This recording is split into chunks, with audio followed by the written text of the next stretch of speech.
तो पिछले 2 दिनों से लगातार एटीएस जो है वो सीमा हैदर से पूछताछ में जुटी हुई है और एक के बाद एक नित नए खुलासे को रखे गए। लेकिन इसी बीच अब जो जानकारी निकलकर सामने आ रही है कि इस पूरे मसले को लेकर जांच पड़ताल एक तरफ आगे बढ़ रही है, दूसरी तरफ गुमराह करने की कोशिश भी जो है वो सीमा करती हुई नजर आ रही है। एक रिपोर्ट आप तक पहुंचाते हैं, देखिए रिपोर्ट।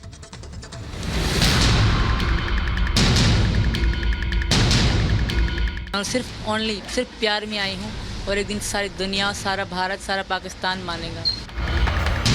पाकिस्तान से नेपाल के रास्ते भारत आई सीमा गुलाम हैदर की गुत्थी दिन ब दिन सुलझने की जगह और उलझती ही जा रही है। उत्तर प्रदेश पुलिस के बाद अब एटीएस भी सीमा के सस्पेंस से पर्दा उठाने में जी जान से जुट गई। सीमा अपने 4 बच्चों के साथ सरहद पार करने की जो कहानी लगातार सुना रही है वो इतनी आसान नहीं लग रही है।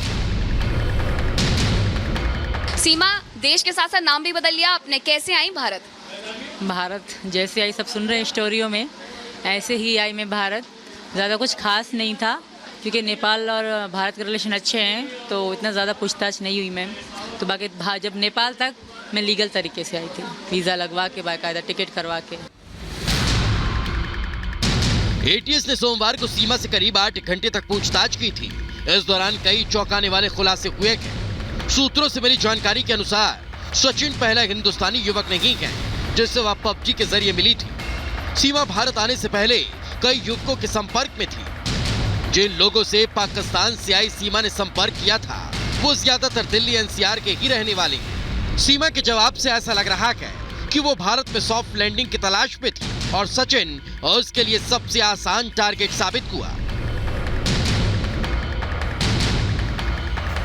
जब बॉर्डर से पहले डर लग रहा था, इनको मैंने कहा सचिन ऐसा ना हो मैं पीछे वापस भेज दे मुझे, और डर बहुत था। तो इन्होंने कहा ऐसा नहीं होगा। ये भी परेशान हो रहे थे यहाँ बैठ के, मैं भी बहुत परेशान थी, मेरे बच्चे बीमार हो गए थे। और जब बॉर्डर पे पहुँचे, नेपाल के बॉर्डर पे कोई पूछताछ नहीं हुई। इंडियन में एक ही ऑफिसर आए थे क्योंकि आधी रात हो गई थी, ज़्यादा जांच नहीं करी उन्होंने। फिलहाल यूपी एटीएस सीमा और सचिन से अलग अलग पूछताछ कर रही है। पूछताछ के दौरान सूत्रों का कहना है कि सीमा हैदर जो जवाब दे रही है उससे एटीएस अधिकारी भी हैरान है। एटीएस ने सवाल जवाब के समय सीमा से अंग्रेजी की कुछ लाइनें पढ़वाई थी, जिसे सीमा ने न सिर्फ अच्छे से पढ़ा बल्कि उसका पढ़ने का तरीका भी अलग था। जिस तरह से बिना हिचके सीमा सभी सवालों के जवाब दे रही है उसको देखते हुए एटीएस पूरी तरह से सतर्क है। एटीएस इस बात की जांच कर रही है कि सीमा को कहीं सरहद पार से कोई गाइड तो नहीं कर रहा। मेरी मोहब्बत है इनसे, कोई समझता क्यों नहीं? जब मैं देश पार कर सकती हूँ इनके प्यार में, क्या इनकी भाषा में नहीं सीख सकती? इनका धर्म में नहीं सीख सकती? और दूसरी बात, हाँ 3 साल हुए मेरे रिश्ते को, 2 साल हुए मैं हमारी गहराई को। 32 घंटे हमारी व्हाट्सएप पे कॉल चलती थी। ऐसा कोई मिनट जब तक फ़ोन ना बंद होता था हमारी कॉल कटती नहीं थी। तो सोचें क्या हमारे मैं इनकी हिंदी नहीं सीख सकती? सीमा के परिवार के सदस्यों का पाकिस्तान आर्मी में होना भी उस पर शक गहराता है, लेकिन सीमा लगातार इनकार करती रही कि उनका अपने भाई से कोई लेना देना नहीं है। हालांकि एटीएस इस मामले में आईएसआई कनेक्शन को लेकर भी जांच कर रही है। मेरे भाई कोई एसआई में नहीं है, वो छोटे से अभी फौज में 2022 में गए हैं। अभी वो पक्के कंफर्म ऑफिसर भी नहीं बने, बड़े ऑफिसर भी नहीं। उनकी 18,000 पाकिस्तानी सैलरी है। 2 गुना अगर 3 गुना कम किया जाए तो भारत के फिर बनेगी उनकी सैलरी। तो ये भारत के 8-9 हज़ार उनकी सैलरी, कोई वो बड़े ऑफिसर नहीं है, उनसे मेरा कोई ताल्लुक नहीं है। जांच के लिए एटीएस सीमा के पति गुलाम हैदर से भी बात कर सकती है। इस बात की भी उम्मीद है कि एटीएस की एक टीम नेपाल जाएगी। फिलहाल सबकी निगाह एटीएस की जांच पर टिकी है। Bureau report, Republic Bharat.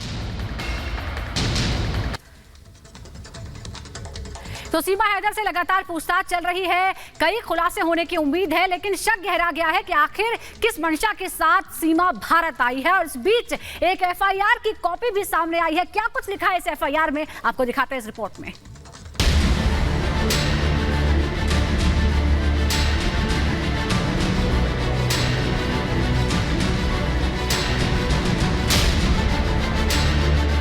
सीमा अब एटीएस के शिकंजे में है। मीडिया में लगातार बयानबाजी और उसमें विरोधाभास एटीएस का सीमा पर शक गहराया।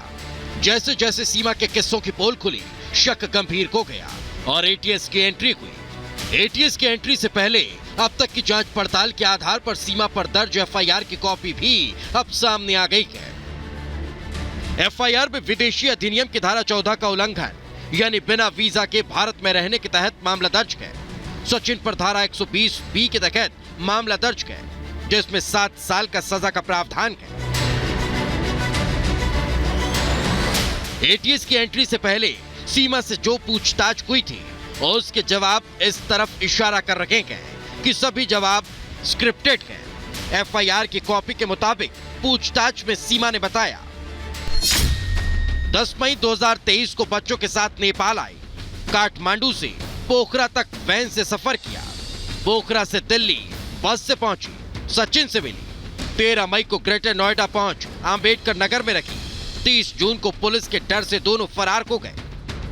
एफआईआर की कॉपी में सचिन से किए गए सवाल जवाब का भी जिक्र है, जिसमें उसने सीमा से मुलाकात की कहानी बताई है। एफआईआर की कॉपी में सचिन के जिन जवाबों का जिक्र है वो सीमा की भारत में एंट्री की शक की साजिश को गहराता है। बहरहाल अब एटीएस इस सच को खंगाल रही है कि क्या सीमा एक ट्रेंड जासूस है, क्या भारत में उसका कोई मददगार है, क्या सीमा को बचाने के लिए पाक में बैकग्राउंड स्टोरी तैयार की गई है। दुनिया के सामने जो आ रहा है वो रियल है या फिर रील। अब ये पुलिस प्रशासन का काम है और हम प्रदेश में स्थिति स्पष्ट कर दें कि किसी को भी कानून तोड़ने की इजाजत नहीं है।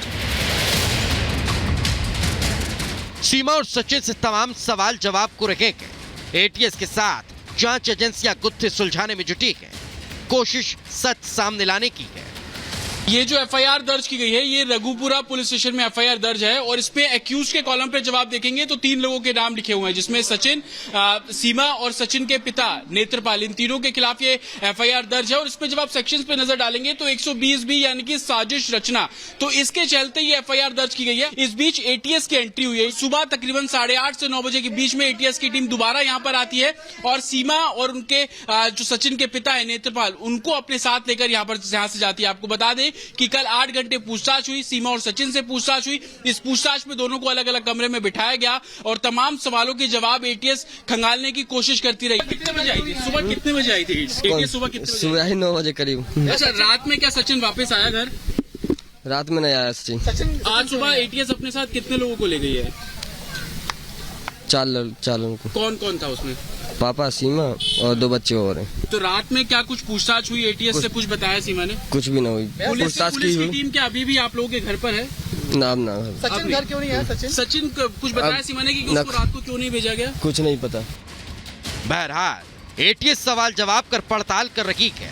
सीमा से कर वो सवाल पूछे जा रहे हैं जिससे बॉर्डर पार पहुंची सीमा की कहानी के हर फ्रेम का सच सामने आ सके।